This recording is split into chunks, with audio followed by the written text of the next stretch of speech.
What's up, guys? It's the Master Key with electricdollarbills.com, and I'm here with a new video for you guys. So today I'm going to be talking about properties with back taxes, tax lien properties, and all of those type of things. So I've closed on a decent amount of properties that had back taxes on them. So I'm going to talk a little bit about my experience, the process, how that was, and things of that nature. So to get right into it, so let's say you have a property and it has back taxes on it. So this is a couple of different ways that taxes work: tax properties, tax liens, properties for sale for back taxes.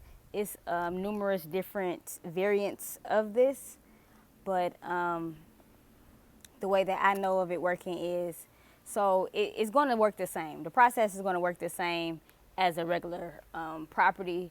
You're going to just factor the back taxes into the numbers. So for example, let's say the property is worth $100,000. It needs $30,000 in work. After you do the 70%, that takes you to 70, 30 in work, that takes you down to 40. So you could sell it for 40 pretty much all in. Then let's say you want a $10,000 fee, take 10 off. So that means you're at 30,000 with the seller. Okay. And let's say the property has 20,000 in back taxes on it. So all that means is you still offering that seller 30,000, but you have to let he or she know that once those back taxes are paid, the 20,000 in back taxes are paid, their proceeds will only be $10,000. So you're at the title company takes care of the taxes and all of those things, and then the seller's check will be for $10,000 after they pay off the back taxes. Now it's the same with the back taxes as it is with the water bill or any other type of lien or judgment that may be on a property. Exact same thing. You have to factor that amount into the numbers. Now I have had situations where there's been liens and things on a property. Some of the times it's been really old. So my attorney was able to reach out to the creditor and they were able to negotiate that price down and things like that. And a lot of the times that works really well because sometimes you need to do that to make the transaction work anyway. So for an example, let's say that same property, let's say the back taxes was $40,000 and you're needing to give that seller $30,000, but it's $40,000 in back taxes on the property. Well, the seller is going to have to bring $10,000 to the table to make the transaction even work. Now let's be honest, what seller do you know that's going to do that? Most sellers are selling their property to get money, not to pay money. So a lot of the times those type of properties are what we call dead properties. Like it's just dead leads because it just don't work. Now, I have had situations with properties with back taxes that you are able to make work. If it may seem to be a dead property or a dead lead, but you can make it work, and I'll tell you how. So, for an example, let's say a property, after everything is said and done, it can sell for $20,000, but it's $25,000 in back taxes. So what you have to do is you negotiate with the seller, and pretty much the seller is just going to get out of the property. So, you know, the water, the sewer, whatever other bills, what other taxes that's going to continue to accumulate on the property that's going to go in the seller's name, you know, they just going to let the property go. So they'll go ahead and transfer the property over to you, and you'll take the property for back taxes. Now that is very common, especially in the markets that I work, where there's investors out there that will be willing to take properties for just the back taxes. Now you may be thinking, why would they want to take the property for the back taxes? Well, you got to think about it. if a property has $25,000 in back taxes, a lot of the times the tax, the county or whoever is responsible for the taxes, the county or the state, depending on where you are, they will negotiate a payment plan with you. So the back taxes may be $25,000, but you can go take the county maybe $1,000 or $5,000, and they'll put you on a payment plan. So that $25,000 will get pushed out or delayed to a later date, where you don't have to pay all of that money up front. So you can use your money to fix the property up and to do things like that. And then you can go ahead and cash flow it, start making money on the property, and then the property taxes are deferred. So that's why taking a property for the back taxes is very popular in certain markets with certain investors. And I've done it a ton of times where, you know, the seller is just like, hey, I just want to be done with it. I want it out my name. It's a headache. I don't have any money to fix it up. I definitely don't have any money to just be paying back taxes blindly. So they'll just, you know, sign over the property to you for the back taxes.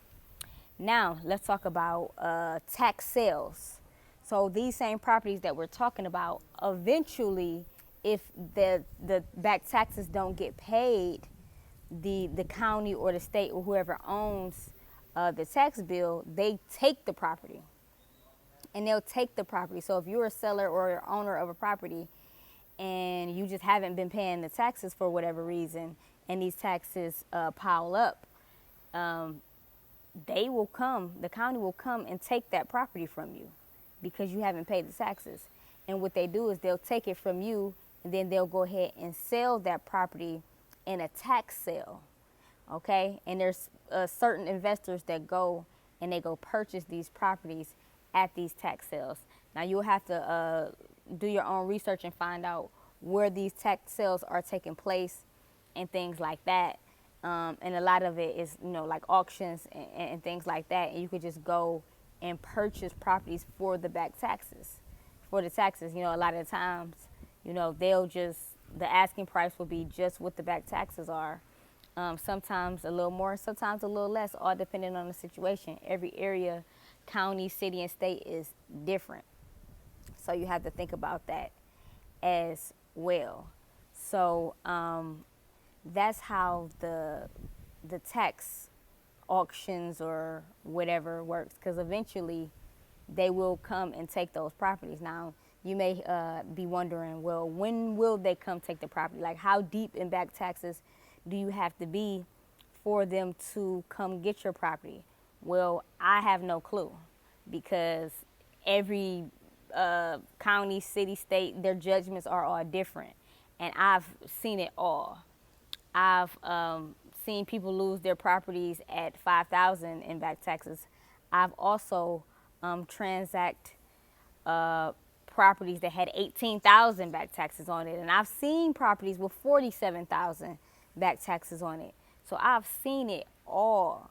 I've seen totally different amounts of back taxes on these properties, and a lot of the times the owner still held ownership of the property even though it had all of these back taxes on it. And I've also spoke to sellers that said, hey, they came and they took that property from me, and I'm no longer in ownership of the property. And then I look, and the back tax was only $6,000. So it all depends. There's no formula for it. I mean, I wish I could go talk to someone down at the county. Maybe I'll do that in another video to see if I can try to get some type of criteria out of them for when they decide to do it. But I'm sure it maybe depends on how the property was purchased, how long they've been in ownership, how the property may have been passed down, or if it's a new purchaser and things like that. So it's all type of variations of this. So that's just something that you would have to kind of look into deeper. I mean, at this point we all do, because I have no idea how that, like I said, there's no formula that I've seen up until this point. I've seen it all. So that's my take on taxes, purchasing properties for taxes, back taxes, if you should purchase property with back taxes? Can back taxes kill your deal? Can the deal be done with back taxes? You treat it just like another number, because it's a cost. It's a cost, it's a debt, it's a judgment. It has to be accounted for. A lot of times you'll have sellers that'll try to, say, I want 60,000, and it's like, all right, cool, you want 60,000, I can give you 60,000, and then they'll say, well, but you need to take on the back taxes, and it's like, no, the back taxes is 30,000, so you want 60,000, you want me to take on the $30,000 debt, that's 90,000. Don't think just because it's the taxes and the money is not going to you that it just disappears in the sky and it's no longer needed to be accounted for, because it does. The back taxes is still a cost, it's still money, and it still has to be paid.